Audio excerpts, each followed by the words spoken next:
जय Shri Hari. Welcome back to my channel. तो आप सब लोग तो जानते ही हैं कि आजकल श्राद्ध चल रहे हैं, पितृपक्ष।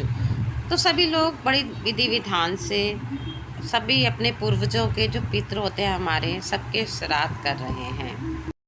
तो साल में एक बार श्राद्ध आते हैं, तो हर कोई अपने अपने पितरों को खाना खिलाना, वस्त्र दान करना, दक्षिणा देना पंडितों को, सब लोग करते हैं। तो क्या आप जानते हैं कि कभी ऐसा भी हो सकता है कि हम ना रहें या हमारे बाद कभी हमारे बच्चे श्राद्ध ना कर पाएँ। तो इसके लिए हम क्या करें? तो इसके लिए मैं आपको बताती हूँ। गया में पिंडदान का महत्व जाने। एक गया ही ऐसा है जहाँ हमारे पितरों को मोक्ष प्राप्त हो जाता है। धार्मिक मान्यता है कि गया में पिंडदान करने से 101 कुल और 7 पीढ़ियों का उद्धार होता है। सबके पितरों को मोक्ष की प्राप्ति होती है। पक्का धार्मिक मान्यता है कि भगवान श्री हरि यहाँ पर पितृ देवता के रूप में विराजमान रहते हैं, इसलिए इसे पितृ तीर्थ भी कहा जाता है। गया की इसी महत्ता के कारण लाखों लोग हर साल यहाँ पर अपने पूर्वजों का पिंडदान करने जाते हैं। गया में होने वाले पिंडदान के महत्व के बारे में कहते हैं कि ब्रह्मा जी जब सृष्टि की रचना कर रहे थे, उस समय असुर कुल में गयासुर नाम के असुर की रचना हुई। गयासुर ने किसी स्त्री के कोख से जन्म नहीं लिया था, इसलिए गयासुर में असुरों वाली कोई प्रवृत्ति नहीं थी। ऐसे में गयासुर नामक असुर के मन में ख्याल आया कि अगर वो कोई बड़ा काम करेगा तो उससे अपने कुल में सम्मान मिलेगा।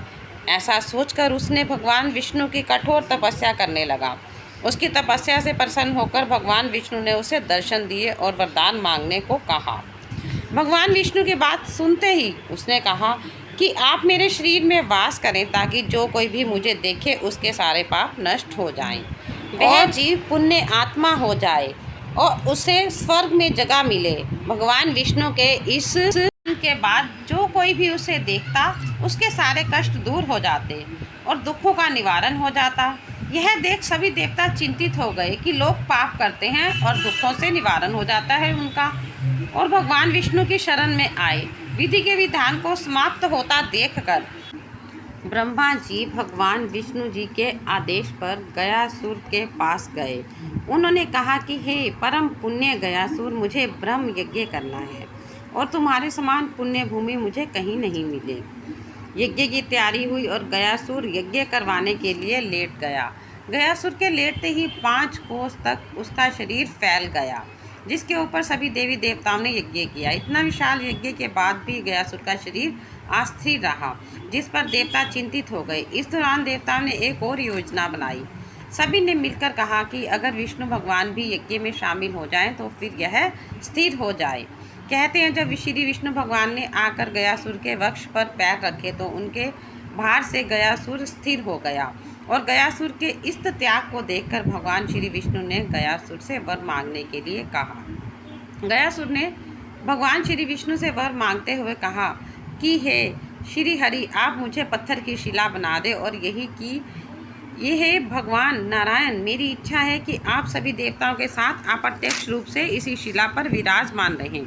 यह स्थान मृत्यु के बाद किए जाने वाले धार्मिक अनुष्ठानों के लिए तीर्थ स्थल बन जाए। ऐसे में श्री विष्णु ने कहा कि गयासुर, तुम धन्य हो, तुम लोगों के जीवित अवस्था में भी कल्याण का वरदान मांगा और मृत्यु के बाद भी मृत आत्माओं के कल्याण के लिए वरदान मांग रहे हो। तुम्हारी इस कल्याणकारी भावना से लोग पितरों के श्राद्ध तर्पण करने यहाँ आएंगे और सभी मृत आत्माओं के पीड़ा से मुक्ति मिलेगी। तब से गया में पितरों का श्राद्ध तर्पण किया जाता है। तो जिसके बच्चे नहीं कर पाएंगे अपने पूर्वजों का श्राद्ध, तो उनके जीवित माँ बाप गया जी जाकर अपने पूर्वजों का श्राद्ध कर सकते हैं। यहाँ श्राद्ध करने के बाद दोबारा श्राद्ध नहीं करना पड़ता।